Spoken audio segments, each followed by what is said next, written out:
long. Well, you never know. Hauling it with a 48-foot trailer.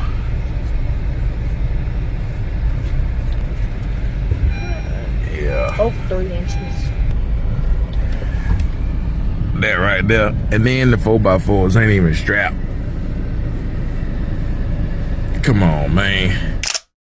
Hey, it's Alex Maya with Mother Trucker News. Hey, just real quick, if any truck driver out there wants to share any type of PSA to all the truck drivers in the world, definitely send it to mothertruckernews@gmail.com. So we have JT Mercier, really great guy, a flatbedder himself, you know, pride in his ride type of guy.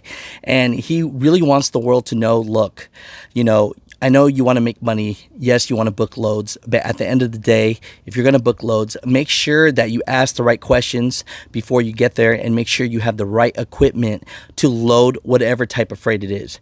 Because right here, he's showing it, you know, this right here should have needed a 53-foot flatbed trailer, but the guy did it with the 48. So Mother Truckers, as a flatbedder yourself, what are your thoughts about this? Definitely, did this truck driver do it incorrectly? And what would be your recommendations? Because JT Mercier says, hey, make sure you come with at least a 53-foot trailer if you're going to do this type of load, and make sure you strap it down right, because this right here is dangerous and you will get a hell of a day with DOT.